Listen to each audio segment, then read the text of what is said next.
Tá aí o nosso quadro de saúde, a gente vai falar justamente sobre isso hoje. O assunto é cigarro eletrônico.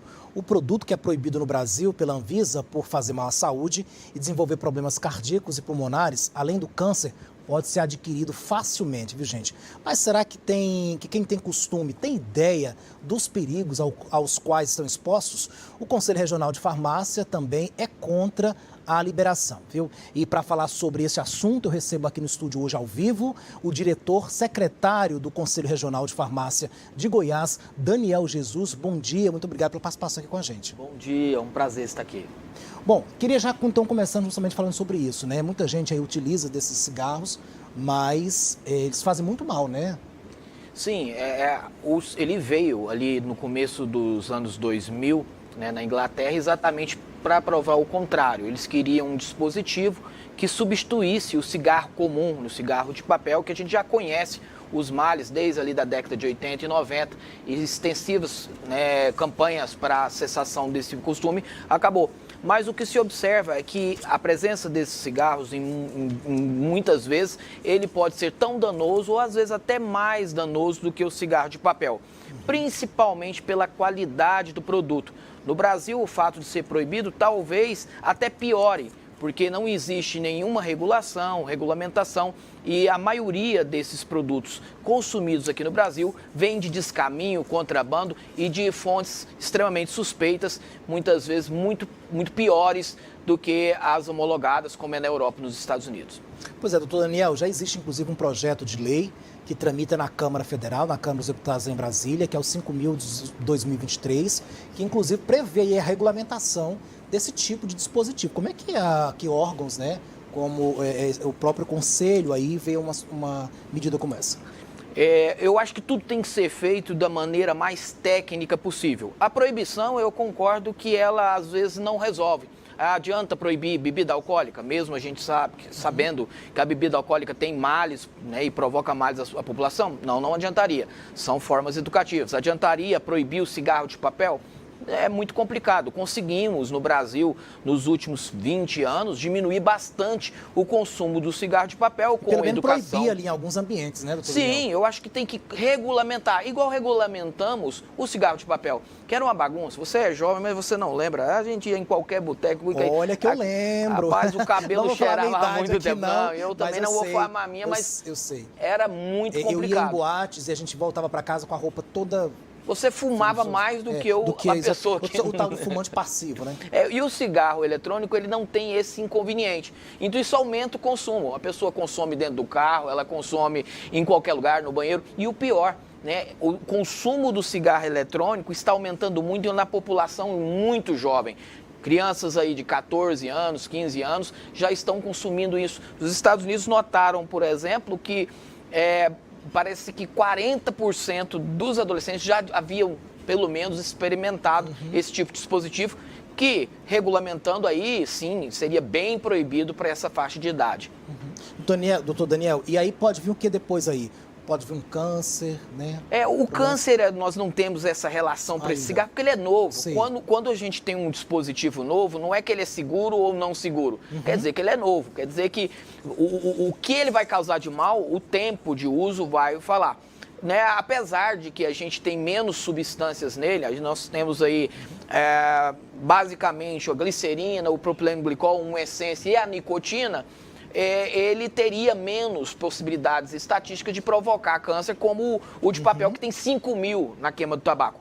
Mas o que a gente observa? A Universidade de Santa Catarina, né, publicou recentemente um estudo mostrando que em algumas amostras de cigarros comercializados no Brasil, tem uma substância chamada octandrina, que é uma substância parecida com a anfetamina, que provavelmente foi colocada lá para aumentar a sensação, né, de bem-estar, né, e de estimulação e aumentar a dependência, o abuso desse produto pelos seus usuários. Doutor Daniel, até mesmo pelo dispositivo, ele passa então essa imagem falsa aí de que é menos maléfico do que o cigarro comum, né? Na verdade não é, até porque a gente não tem estudos que comprovem isso. Os estudos, né, mostram, né, já antecipadamente, né, alguns males, principalmente pulmonar. E o pior, esses dispositivos são muito fáceis de manipular o líquido fumante.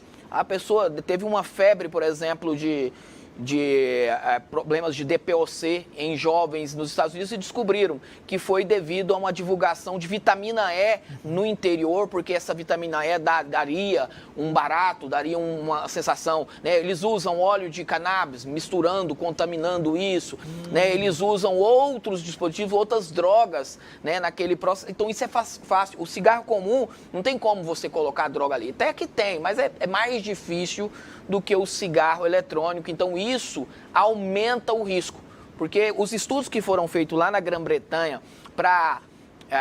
quando eu estive na Inglaterra, eu morei um tempo, quando eu estive lá eles falavam, né, que era menos danoso, inclusive o SUS de lá, o NDS, Sim, oferecia o dispositivo para os fumantes pararem de fumar, né, e ainda assim, em alguns países, eles têm esse costume, né? Então, assim, eu acredito que a falta da homologação, a falta do controle, a falta de estudos mais robustos, né? E principalmente a sobretaxa, ele tem que ficar mais caro. Quando é descaminho, ele está barato, então não está tendo imposto para recompensar o Estado pelos males da saúde que possivelmente eles causariam. Pela sua experiência aí, pelo menos aqui no Brasil, ainda está havendo um desconhecimento generalizado por parte da população sobre os riscos do cigarro eletrônico, doutor Daniel?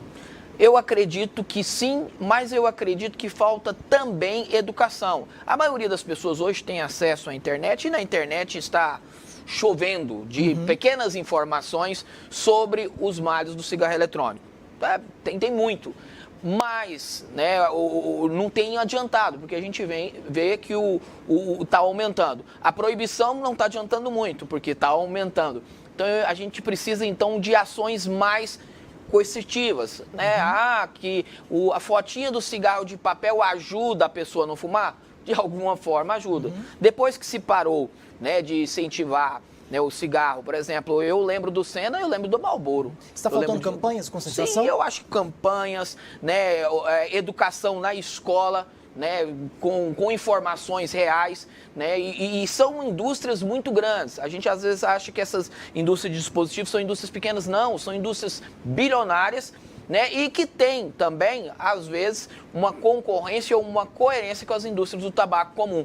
Normalmente são concorrentes e eu vejo que há uma luta. Se proibir, vai diminuir o cigarro de papel e fica essa briga danada e a população é que fica à mercê de uma droga perigosa, que são os dispositivos eletrônicos para fumar. Como é que o Conselho está acompanhando isso? Pretende também entrar aí nessa luta, doutor Daniel? Como é que vocês estão acompanhando isso? O nosso papel é dar assistência técnica ao nosso paciente que está na farmácia, com as melhores informações. O primeiro lugar que o rapaz vai procurar quando ele tiver com falta de ar, com alguma coisa, é uma farmácia. E lá está um farmacêutico. E informá-lo que muitas vezes, né, há difusão, vamos usar o medicamento para asma para melhorar a falta de ar. Não, você tem que deixar de usar o produto, né, dispositivo eletrônico, que pode ser ele que está causando, procurar um médico urgente, né, os problemas pulmonares causados quando causa desses cigarros eletrônicos são problemas geralmente mais agudos do que o cigarro de papel.